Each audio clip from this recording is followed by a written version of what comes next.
Candidato, obrigado por ter vindo. Bom dia, Sidney Rezende, bom dia ao público amigo ouvinte do Sistema Globo de Rádio, sobretudo aqui da Rádio CBN, bom dia, Lúcia Hipólito. Ô Lúcia, você comentava aqui sobre os candidatos de hoje, nós estamos conversando, daqui a pouco vamos ter a oportunidade também de entrevistar outro candidato, e nós estamos recebendo aqui o Jânio Carlos, que nos deu até um cartão, tem uma zebra aqui no cartão, aquela zebrinha que aparece na televisão, né? Por que isso, hein? Sidney, você há de convir pelo seguinte, o Jânio, de um partido considerado nanico, né, sem grandes recursos, né, principalmente na mídia, e nem tem a máquina também, né, outros candidatos aí já vêm fazendo campanha há muitos anos, então para o Jânio ganhar, não na essência da palavra, mas para ganhar, para contrariar a lógica, tem que dar zebra. Me diga uma coisa, candidato, quem é o seu suplente? O meu suplente... Não é a zebra, né? Não, o meu suplente é a Wanda lá de Paquetá e a Silvia aqui do Rio de Janeiro, são duas mulheres que estão enganjadas aí também, tentando aí ajudar o candidato aí, na medida que elas podem. Por que o nome dos seus candidatos a suplente não aparece na propaganda? O senhor não acha que o eleitor tem o direito de saber quem é o seu candidato, o que pode assumir na eventualidade o senhor ter que se afastar para ser ministro, secretário, vereador, candidato a governo, etc.? Não seria importante que o eleitor ficasse sabendo quem é o seu candidato a suplente? Eu acho, Lúcio, eu acho que seria importante. Agora, isso aí é mais uma coisa de partido, né? Da direção do partido, que deveria tomar essas decisões. Nós, como candidato, a gente fica muito vulnerável com relação, né, preocupado em fazer a campanha, ainda uma campanha sem recursos, a gente deixa essa parte mais burocrática administrativa para o partido. Não, mas não é o senhor que aprova a sua propaganda? Por exemplo, eu estou aqui com um cartão que o senhor muito simpaticamente nos ofereceu e não tem o nome dos seus candidatos ao suplente. Não seria o caso do senhor pedir, por favor, para incluir isso na sua campanha? Não, Lúcia, inclusive essa propaganda, essa pouca propaganda que eu botei na rua, isso aí é dos meus próprios recursos. O partido sequer até agora me deu um palito de fósforo. Agora eu já tomei iniciativa, os próximos cartões que eu fizer, o santinho que eu fizer agora, eu vou colocar o nome das minhas duas suplentes. É uma decisão pessoal minha. Quem indicou o nome das suplentes? Foi o partido, o próprio partido. Portanto, o senhor nem sequer foi consultado. E nem conhecia? Conhecia de nome, assim, mas não tinha relacionamento nenhum com essas duas suplentes. Eu vi aí o seu esforço para tentar identificar os nomes, olhando. Exatamente. O senhor sabe o sobrenome também? Exato, não sei. O senhor não sabe o sobrenome? O sobrenome das duas suplentes, infelizmente, eu não sei. É porque isso é importante realmente para o eleitor, não tem dúvida. Me diga uma coisa, candidato, o seu partido está coligado com a Frente Trabalhista aqui no Estado do Rio? Legalmente é assim, com o Jorge Alberto Silveira. Que é o candidato da Frente Trabalhista. Legalmente por quê? Legalmente, segundo lá a direção do partido, há também uma coligação chamada Coligação Branca com a candidata Solange Amaral. Então o partido apoia Solange Amaral e Jorge Alberto Silveira, vamos dizer assim, oficialmente e extraoficialmente. Exatamente. Eu diria mais ainda, Cid, eu digo que a frente está apoiando, está coligado com o Jorge Alberto Silveira, mas o partido PRTB em si está apoiando a Solange Amaral. Embora isso não signifique que todos os candidatos têm que apoiar também a Solange Amaral. O senhor, por exemplo, está apoiando quem? Olha, eu até então ainda espero que alguma coisa surja das promessas que foram feitas pela candidata, se concretize, eu ainda continuo apoiando ela. A Solange Amaral. A Solange Amaral. Mas se as promessas foram feitas na ajuda de campanha não for concretizada, eu naturalmente vou apoiar alguém que venha me apoiar. Essa ajuda é o quê? Material de campanha, material de propaganda? Principalmente esse material de campanha e material de propaganda. E naturalmente a gente tem que botar a campanha na rua. Eu estou limitado a minha campanha, a TV e esses cartões que meus recursos próprios estou fazendo. Quanto o senhor já gastou na campanha até agora e se não foi de recurso próprio tudo, quem ajudou? O que eu gastei na campanha até agora, com a ajuda de amigos, R$800. É o que eu gastei até agora na campanha. Uma campanha que eu acredito, para fazer uma campanha decente como senador, estaria orçado no mínimo entre 400 e 500 mil reais. E estou limitado a R$800. Mas nenhum outro candidato, partido ou coligado colaborou ou ajudou? Não. Não, Cid. Embora haja um pedido do presidente do partido que todos os candidatos a deputado federal, a estadual, fazendo as suas propagandas, fazendo seu material de campanha, que também vinculasse o nome do candidato ao Senado. Mas, infelizmente, também está tendo problema, que eles também não têm recurso. O que eles estão botando na rua é outros candidatos que estão dando, e, naturalmente, vai colocar o nome daquele candidato que está dando material para ele. Muito bem. Eu queria ver se a gente passava um pouco para as propostas do senhor. Quer dizer, o senador, ele é o representante da unidade da federação. Ele representa os estados. Quer dizer, na hipótese de o senhor ser eleito senador, quais são as suas propostas para o Estado do Rio? Quais são os seus projetos para o Estado do Rio? Lúcia, primeiramente, você muito bem disse, né, a minha proposta em já se eleger, minha legenda seria defender os interesses do nosso Estado, do nosso povo do Rio de Janeiro, o que não vem acontecendo ao longo dos anos. E terceiro, seria também ter fidelidade partidária, me eleger e cumprir o meu mandato, que também não vem acontecendo. E, mais basicamente, voltado ao Estado do Rio de Janeiro, seria, por exemplo, nós já tivemos aqui no Rio de Janeiro com relação à indústria naval no Rio de Janeiro. A indústria naval já gerou aqui no Rio de Janeiro quase 250 mil empregos. Hoje nós estamos limitados a 2.000 vagas, me parece, a 2.000 pessoas trabalhando na indústria naval. Inclusive os nossos estaleiros estão aí sucateados e nós deveríamos, para gerar emprego para a população, gerar recursos para a população do Rio de Janeiro, que eu entendo o Rio de Janeiro um estado tão rico e com um povo tão pobre. Então eu seria, uma bandeira minha seria resgatar a indústria naval no Rio de Janeiro. Isso seria talvez o que eu mais queria, que eu entendo que geraria muitos empregos para o Rio de Janeiro. Também alocar recursos, por exemplo, no turismo. O Rio de Janeiro tem um potencial turístico muito grande e em função de uma série de problemas, principalmente o problema da violência, tem impedido que turistas visitem a nossa cidade do Rio de Janeiro, o nosso estado do Rio de Janeiro. Então criar, por exemplo, uma secretaria especificamente para cuidar do turismo do estado do Rio de Janeiro, que eu entendo que seja o mais belo estado do Brasil, é o estado do Rio de Janeiro, e é muito pouco explorado na área turística do nosso estado. Eu vou pedir a Lúcia Hipólito que faça já as suas perguntas, até porque eu estou observando que várias coisas que o senhor disse aí merecerão da nossa parte talvez indagações, mas o senhor falou fidelidade partidária, e agora há pouco o senhor disse, nosso partido apoia a candidata A, mas informalmente a B, se não ajudar eu vou ficar com a C. Então, que fidelidade partidária? Mas a fidelidade com o meu partido. Se eu me eleger pelo partido PRTB, eu comprometo que vou honrar os meus 8 anos de mandato pelo PRTB. O que não acontece, tem candidato que se elege no 2º ou 3º ano de mandato, larga lá o Senado, larga lá a Câmara para assumir cargo de Estado ou cargo da própria União de Ministros, e isso eu não pretendo fazer. Se eleito for, eu vou honrar o meu mandato, meus 8 anos, que o povo me elegeu para tal. Candidato, pegando carona nessa pergunta do Sidney, quer dizer, há uma proposta de reforma política que está no Congresso atualmente. E se essa proposta for adiante, é capaz até do seu partido ser extinto, porque a cláusula de barreira já vai entrar em vigor para as próximas eleições, né? Há uma proposta de fim das coligações em eleição proporcional. Como é que o senhor se sente a respeito dessa reforma política? Lúcia, eu particularmente, eu não sou muito a favor dessa pulverização de partidos. São muitos partidos realmente. Eu acho que deveria ter menos partidos e essa quantidade de partidos confunde a cabeça dos eleitores. Eu particularmente, Jânio Castro particularmente, entendo que essa reforma política vai ser benéfica para nós, principalmente a gente que não tem muitos recursos para fazer uma campanha igualitária a tantos outros parlamentares que tem tudo nas mãos aí. Bom, de qualquer forma, o senhor reconhece que essa discussão no Senado e em Brasília, ela vai ser definidora para o futuro dos partidos. O senhor, por exemplo, antes de entrar no partido, o que o senhor faz? Como é que o senhor chegou na política? Por que está nela? Sidney, eu nasci numa região considerada uma das regiões mais pobres do Brasil. Eu nasci no Vale do Jequitinhonha, cidade chamada Jordânia, divisa com a Bahia. Muito cedo aprendi a trabalhar, né? Trabalhei na lavoura, trabalhei em mercadinho lá no interior, e por influência de um tio meu que já morava aqui no Rio de Janeiro e por outros irmãos, eu vim para o Rio de Janeiro terminar, que lá na cidade de Jordânia só tinha o ensino básico, né? Só o primário, e eu vim para aqui procurar me aculturar, onde fiz o 2º grau, me formei, né? Hoje sou um advogado, militante, tenho inclusive participado de alguns programas de rádio, sobretudo uma emissora que é muito colega da própria Globo, né? Tem feito um trabalho muito grande em defesa do consumidor, é a minha bandeira, eu sempre fui um guerreiro defendendo os interesses do consumidor, tenho muitas ações aí na justiça voltada na defesa do consumidor, e em 96 eu tive um convite de um amigo meu, que acompanhou sempre meu trabalho, a minha luta, e já me quis lançar o Jânio na política. E em 96 eu, em outro partido, me lancei vereador. Inclusive, não sei nem se eu poderia comentar aqui, teve um fato muito peculiar em 96, que essa minha campanha, eu estava muito bem nessa campanha em 96, estava inclusive nos jornais, na TV, estava muito badalado a minha campanha.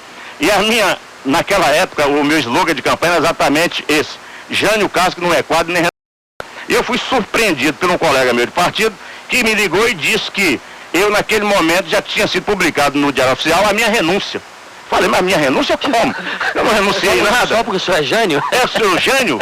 Aí eu fui realmente a fundo, fui procurar o que havia acontecido. E eu me surpreendi, Sidney, que realmente o presidente do próprio partido falsificou a minha assinatura e fez uma renúncia por mim. Isso aí gerou um processo que está hoje já no MP, já foi denunciado, e eu acredito que a gente deve estar tendo a finalização desse processo até o final do ano. Por que o senhor resolveu, então, de candidato a vereador em 96, saltar para candidato a senador em 2002? Quer dizer, não seria mais razoável ser candidato a deputado estadual, ou então ser candidato a deputado federal, etc.? Ô, Lúcio, em 96 eu vim vereador. Em 98 eu vim deputado estadual. Em 2000 eu vim vereador pelo município de São Gonçalo. E o partido executivo do partido, mais ou menos 100 que concorreram às vagas de senador, achou que eu melhor representaria o partido no Senado Federal. Não foi uma decisão minha, sim uma indicação do próprio partido. Então foram as bases, né? Foram as bases, exatamente. Sim. O senhor é o único candidato do partido? Não, existe um segundo candidato, Carlos Alberto, 282, e também é lá da região do Zac, que também é candidato ao Senado pelo partido. Então, para finalizar nossa entrevista, qual o principal assunto realmente, o principal tema da agenda política que o senhor acha que o senador do Rio de Janeiro, defendendo o Estado, deve levar a Brasília? Eu entendo que seria procurar incentivar as empresas, não só aquelas que já existem aqui no Rio de Janeiro, mas outras empresas para que se instalem no Rio de Janeiro. Quem de ter da empresa gera recursos para o próprio Estado, emprego, gera tributos. E isso aí, infelizmente, nós não temos tido nos últimos anos. O que nós temos vendo aí é que empresas estão fechando no Rio de Janeiro e nós não estamos conseguindo trazer novas empresas para cá. Então, acho que a bandeira principal de um parlamentar, sobretudo o senador, deveria de apresentar projetos no sentido de criar incentivo para que novas empresas se instalem aqui no nosso estado, para gerar recursos para o nosso estado e tirar um pouco desse desemprego que infelizmente assola o nosso estado do Rio de Janeiro. Muito bem, conversamos com o candidato ao Senado, Jânio Carlos, aqui nessa série que estamos fazendo com os candidatos que estão oferecendo seu nome para o eleitor do Rio de Janeiro. Obrigado por ter vindo e tenha um bom dia. Eu que agradeço a você, Sidney, agradeço a você, Lúcia, e dizer que o candidato Jânio Carlos está aí, e quando vocês verem aí na TV a zebrinha, pode estar sabendo, pode lembrar que é o amigo Jânio Carlos. Muito obrigado e um abraço a todos os seus amigos ouvintes e a toda a sua equipe, Sidney. 11 horas, 15 minutos.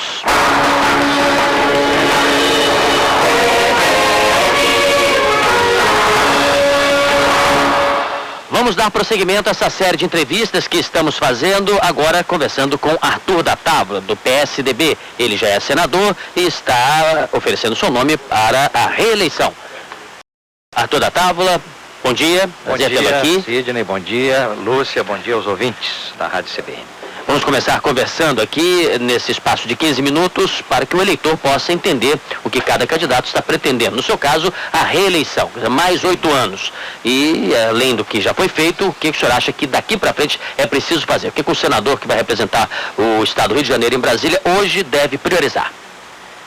Veja bem, eu tenho visto muito os senadores, os candidatos e as pessoas, o que o senador vai fazer. Nenhum senador vai fazer. O senador não faz, o senador legisla. E legisla leis próprias, e legisla leis de outros, e legisla sobre mensagens que chegam ao Senado. Então é uma tarefa muito ampla. Se eu responder assim, vou legislar, as pessoas em casa vão dizer, poxa, mas isso não é nada, é pouco. Não, não é pouco, é tudo. E é claro que cada pessoa legisla predominantemente nos setores que melhor conhece. Quer dizer, eu particularmente trabalho na área de educação, cultura, comunicação, predominantemente, que são as áreas do meu conhecimento.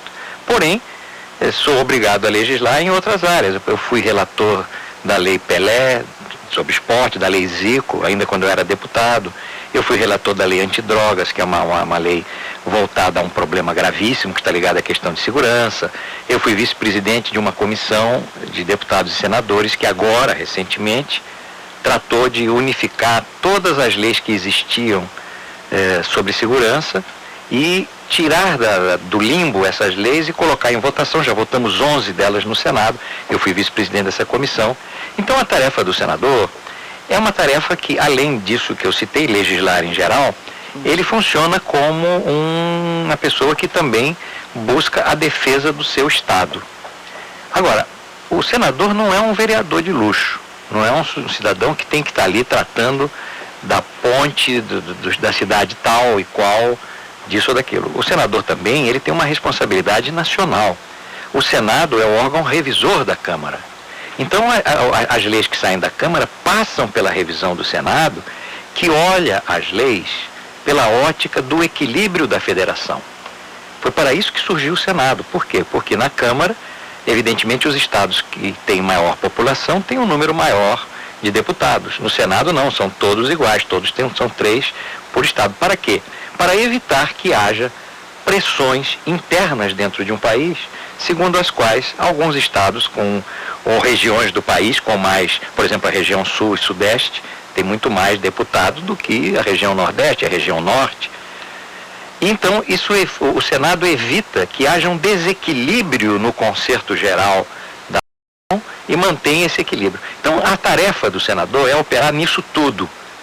Um senador que disser que vai fazer isso, vai fazer aquilo, que eu prometo, não estará, não é um poder executivo, não é muito verdade. O que é importante é legislar com dignidade, representar o seu Estado, conhecer o seu problema. Ademais, o Senado tem outras atribuições que muito pouca gente conhece. É o Senado quem julga o presidente da República nos casos de impedimento. É o Senado quem faz a sabatina dos embaixadores. Cada embaixador que é indicado para representar o Brasil em algum país passa pela sabatina do Senado. O senador tem que conhecer política externa. Falando sobre isso, qual é a sua posição sobre a autonomia do Banco Central? Quer dizer, uma das atribuições do Senado é, por exemplo, sabatinar o presidente e a diretoria do Banco Central, né? Qual é a sua posição a respeito dessa questão que, evidentemente, nós vamos ter que enfrentar na próxima legislatura, né? Nós vamos ter que discutir isso. Qual é a minha posição é que a forma atual do Banco Central é a ideal. Ele tem que estar entrosado em profundidade com a política econômica que o povo deferiu através do governante eleito e, uma vez afinado com ela, ele é sabatinado pelo Senado. É uma das sabatinas, aliás, mais duras que existem. E sabatinado pelo Senado, ele então pode ou não ser escolhido, como também o Senado sabatina juízes de tribunais superiores. Então, a autonomia do Banco Central, o senhor não compartilha da ideia? Completa, não. Não, acho que é perigoso. Recentemente, o senhor fez um projeto de lei que gerou uma certa polêmica com um cientista, acho que Marcos Gleiser, projeto de lei regulamentando a profissão de astrólogo. Como é que é isso, senador? Eu não gostei muito do seu tom, não, que foi assim um tomzinho irônico. Não tem nada de irônico, não, é muito curioso. Eu fiquei muito curiosa, não tem ironia nenhuma. Não, então, por favor, senhor me desculpe eu peço desculpa se passou, porque não tem ironia nenhuma. Eu fiquei muito curiosa de saber por que o senador da República, faz uma proposta de regulamentar a profissão de astrólogo. Não é isso não. O Brasil tem a tecnologia, o avanço, a entrada da cultura oriental no Ocidente, etc. Uma porção de acontecimentos da contemporaneidade criaram funções e atribuições novas. E se fosse, por exemplo, a acupuntura, talvez não tivesse causado esse problema, porque há um projeto lá de regulamentação da profissão de acupunturista. E assim como essa, há várias outras. Não sei se vocês sabem que a profissão de arqueólogo no Brasil não é regulamentada. E eu tenho trabalhado também nessa regulamentação. Então, a ideia, no caso da astrologia, em primeiro lugar, foi para regulamentar uma atividade que, solta, como estava, permite os casos mais deslavados de charlatanice. Então, uma atividade que existe, que não é coibida pela lei, que é as pessoas, não é mesmo? Essa atividade precisa de uma forma de regulamentação. E a regulamentação, no caso, é uma regulamentação dura, que exige um estudo de nível de 3º grau, 3 anos, aprovados por uma instituição, exatamente para impedir que ela seja tomada por pessoas que não estejam aptas. Agora, aí entra exatamente aquilo que estava no fundo da proposta da pergunta da Lúcia, que é a ideia de que apenas a ciência, eu vou ser obrigado aqui a complicar um pouco a conversa, mas o que fazer? Apenas a ciência newtoniana, o paradigma newtoniano de ciência é aceito pela universidade, pelos cientistas em geral, e todo o paradigma holístico, que é um paradigma que olha o ser humano no seu todo, que compreende a vida como um complexo que se estende além da especificidade de cada ciência, o paradigma holístico é considerado não ciência. A homeopatia não é ciência, no entanto ela está nas faculdades de medicina. A astrologia não é ciência, no entanto ela usa o mesmo fundamento científico da astronomia. Então eu fiz uma regulamentação com base, primeiro, num não preconceito contra o paradigma holístico na ciência, que a meu juízo é tão válido quanto o paradigma científico clássico, até porque esse paradigma científico clássico é o mesmo que criou a bomba, é o mesmo que alimenta a indústria armamentista no mundo, enfim, ele tem também os seus problemas, mas esse não é discutido, esse é tido como ciência, o resto não é tido como ciência. E a astrologia tem fundamentos que são, a meu juízo, científicos. Senador Arthur Atávila, nós gostaríamos também de ouvir do senhor, até porque adversários que estão aqui postulando o mesmo cargo e vêm oferecer seu nome, suas ideias, têm criticado os senadores que vêm representando o Estado do Rio de Janeiro nos últimos anos, dizendo que, em muitos casos, o maior representante do Rio não é um senador eleito pelo Rio de Janeiro, fala-se até o senador Ney Suassuna, que é eleito pela Paraíba, e que os senadores do Rio acabam discutindo temas nacionais relevantes, mas nem sempre de interesses diretos do Estado do Rio de Janeiro. O que o senhor acha desse tipo de observação? Eu acho uma observação restritiva, injusta. Vamos lá. Eu, quando entrei no Senado, os 3 senadores éramos Darcy Ribeiro, que já estava lá, a Benedita e eu, que fomos eleitos. Essa trinca trabalhou muito pelo Rio de Janeiro. Eu até quero fazer justiça à memória do Darcy Ribeiro aqui. Trabalhei com o Darcy Ribeiro intensamente na Lei de Diretrizes e Bases da Educação, intimamente. Trabalhamos em várias matérias relativas, por exemplo, a Lei de Doação de Órgãos. Interessa ao Rio de Janeiro? Claro que interessa. Interessa ao Brasil, interessa ao Rio. A Lei de Diretrizes e Bases da Educação interessa ao Rio de Janeiro? Claro, interessa ao Brasil, interessa ao Rio. A Benedita foi uma senadora também muito ligada. Nessa época o governador era Marcelo Alencar. Nós trabalhamos em toda a questão, vamos lá, rolagem da dívida, Porto de Sepetiba, instalação do posto gás químico. Tudo isso foi votado naquele período até 94. Muito bem. Em 98, a Benedita veio ser vice-governadora, entrou o Geraldo Cândido, que é o suplente dela, e foi eleito o Saturnino. É uma injustiça muito grande com o Saturnino, com o Geraldo Cândido e comigo, e veja que eu estou falando de um modo extrapartidário, dizer que não buscam trabalhos pelo Rio de Janeiro.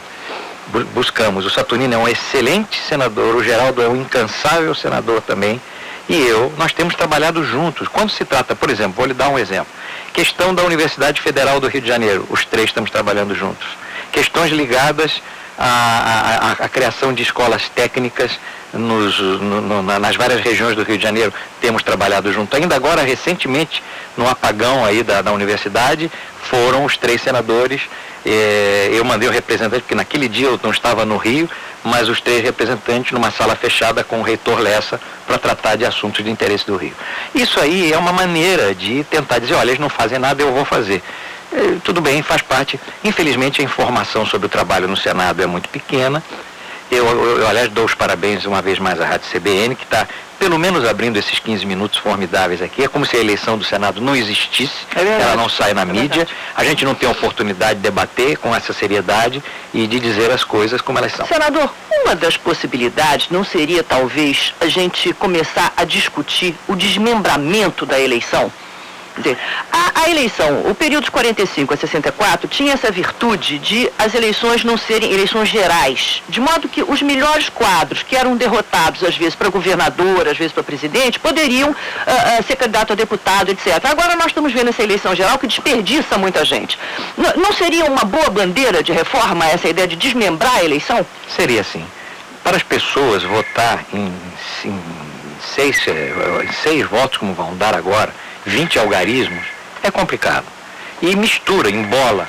Normalmente, é claro, a polarização se dá ou entre os candidatos ao governo ou entre os candidatos à presidência da República. E como muito pouca gente está informada sobre o que é o Senado, a importância do Senado, o significado do Senado, aquilo ali fica ao léu. E na hora, no finalzinho, o eleitor lá se decide e durante isso uma atividade importantíssima, que tem um mandato de 8 anos, que tem a relevância do papel que tem o Senado nas grandes questões nacionais e também nas estaduais, fica fora do debate, fora fora do olho do público, porque o olho do público é que é importante. Ele tem que estar olhando, acompanhando o seu eleitor. Lá no Senado, a gente, a não ser quando tem escândalo, quando vai caçar um senador, ninguém sabe do que se faz ali, do que se trabalha nas comissões. Quem são os seus suplentes? Os meus suplentes, em geral, suplente de senador é escondido. Os meus são muito facilmente revelados. Por quê? Porque ou é parente ou é rico. Ou é rico para financiar a campanha do senador, ou é parente, como foi nós vimos agora nas renúncias do Antônio Carlos Magalhães, entrou o filho, na renúncia do Jader, era o pai que não entrou o segundo suplente. Eu escolhi um suplente da Baixada Fluminense, um antigo militante político que enfrentou ali os anos duros dos tempos da ditadura, que foi um batalhador, ele chama-se Eurico Natal, é um homem de Caxias aqui na Baixada Fluminense. E o meu primeiro suplente é um homem do interior. Eu escolhi um da Baixada e um do interior. Ele se chama Nilo Campos, ele foi secretário-geral do PSDB, foi prefeito da sua cidade no interior, foi deputado estadual ao tempo em que ainda não tinha havido a fusão, era o antigo estado do Rio. Foi meu suplente, esses dois foram meu suplente no atual período e eu os indiquei para o segundo período. Bom, nós estamos indo para o minuto final, como você disse, dos 15 minutos, né, concedidos aos candidatos para que eles possam conversar um pouquinho conosco e com os seus eleitores, e deixamos para esse final para as suas considerações. Muito obrigado a vocês, a Lúcia, ao Sidney. É bom estar aqui na Rádio CBN, da qual sou ouvinte. No contato, vocês realizam aqui nessa emissora algo que o Brasil necessita fundamentalmente: politização. Mas não politização pelo ângulo partidário, mas pelas ideias, pelos debates. Quem ouve a Rádio CBN se educa paralelamente. Eu sou ouvinte e vejo a quantidade de temas, a versatilidade dos seus comunicadores, particularmente a sua, Sidney. E aí agora tenho ouvido os comentários da Lúcia mais cedo naquele jornal da CBN. Ainda hoje ela falou lá sobre o efeito das pesquisas. E eu estou muito honrado de estar aqui. Tenho pena de que só são 15 minutos numa eleição inteira. Quem sabe as outras rádios se tocam no exemplo de vocês e a gente pode vir conversar de uma maneira mais ampla, mais aberta. Para finalizar, quero dizer, se as pessoas concordam comigo, com as minhas ideias, com o meu comportamento nesses anos, o meu número é 456. Muito obrigado, um grande abraço para todos. Nós é que agradecemos, e com a participação de Arthur da Távola, hoje fechamos mais um dia. Amanhã teremos a oportunidade de acompanharmos aqui o que pensam Edson Santos, Carlos César, mais adiante nos próximos dias, Sérgio Cabral, Florinda Lombardi, Carlos Lupe, Willy Ortiz, Manuel Ferreira e Leonel Brizola. Obrigado também, Lúcia Hipólito, e amanhã voltamos com mais uma série, 11h30.